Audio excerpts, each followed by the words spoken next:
On my first day of high school, the first person I asked for directions threatened to shank me.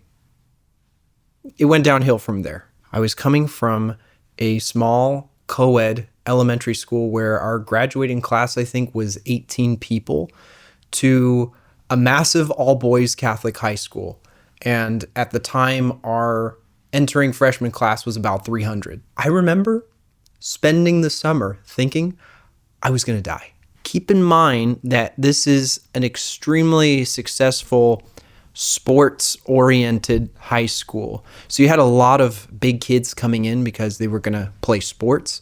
And then you had me, who was 5 foot -3, 110 pounds soaking wet.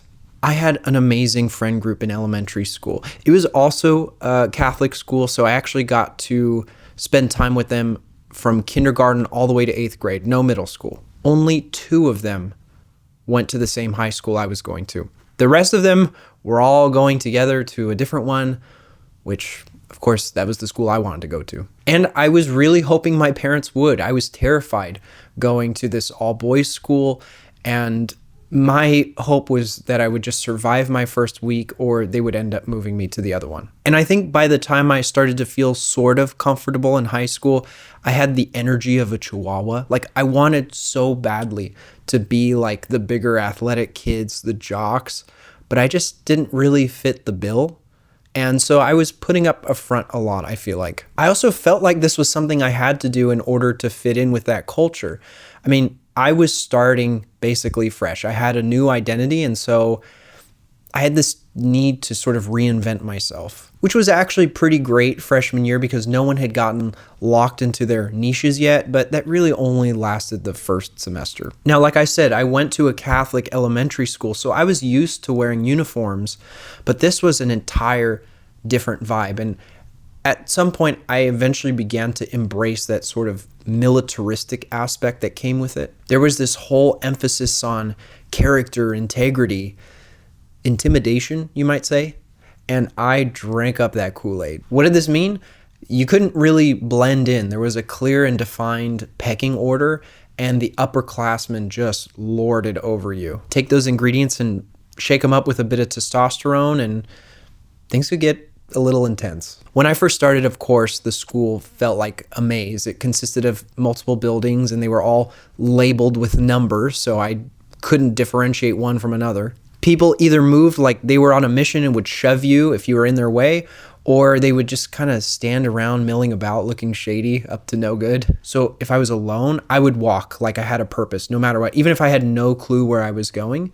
And then if I saw a friend in the hallway, then I could kind of relax and basically latch on to them for that amount of time. On that first day, I remember being cold, utterly lost at 7:50 a.m. I didn't see any teachers or staff nearby, so I walked up to the first human being I saw to try to get directions. I thought this guy was a senior. He was well over 6 feet tall. I very timidly walked up to him and said, "Is this the 300 building?" The first words I ever heard on my first day of school were from this guy, and they were, "Calm down, bro.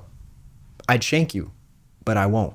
All I remember was sort of numbly acknowledging these words with like a smile, and then just walking into the nearest door. Thankfully, that was the 300 building.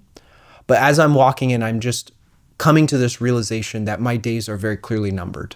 I also found out later he was just a freshman. But this moment had set the stage for me.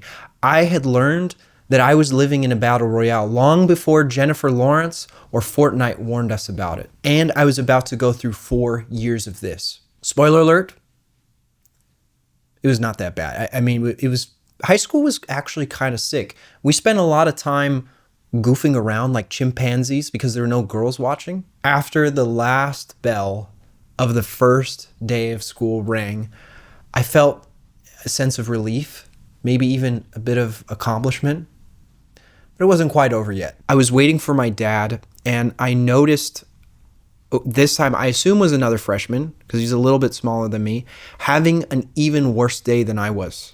He was laying down on the grass, looking faint, so I walked over to him and asked him if he was okay. I think he was probably just a little dehydrated, so I encouraged him to walk over with me to the fountain. And then I waited with him in the front of the school until his dad came and picked him up. I think maybe in that moment, I saw a bit of myself in him, and I wanted to be the person that I wish someone had been for me on that first day of school. And I thought helping someone kind of espoused the values that this school was trying to instill into me. The best part about this whole thing, though, is that guy ended up being a total jerk. The Shank guy in the beginning, super nice. To this day, really nice guy. But this other guy, like, what the hell, man? But as time went on, I really got an opportunity to carve out my own identity in high school.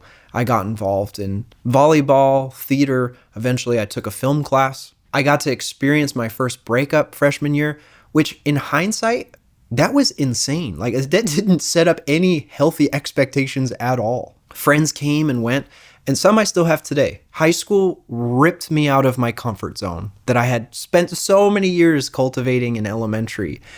And it taught me a really difficult lesson that as long as I persevered and suffered through enough, I could basically get through most things. I'm not going to say anything because there's a lot of things I know I probably couldn't survive. Also, while I felt alone, I really wasn't. I mean, we just have the example of the kid that I ran into, but I've heard plenty of stories from people now about awful high school stories that they've had, and a lot of people can relate to that experience, I think. I ended up becoming a teacher myself, and less than a decade after graduating from that school, I actually got to go back and coach esports. I technically already have a video about this on my gaming channel, but if you want me to retell that story here, let me know in the comments. If you have any interesting high school stories that you'd like to share, I'd love to read them down below in the comments. If you're going through it right now, my word of advice to you is to just stick through it and take what little pieces you can, because it is awkward and it is difficult, but it is teaching you things about yourself. It is holding up a mirror that will allow you to move in the direction of things that matter to you and step away from the things that don't. My Twitch and Discord links are down below in the description as well, just in case you ever want to hang out live or send me a message or hang out with our community. Thanks for listening. I'll see you in the next one. Peace.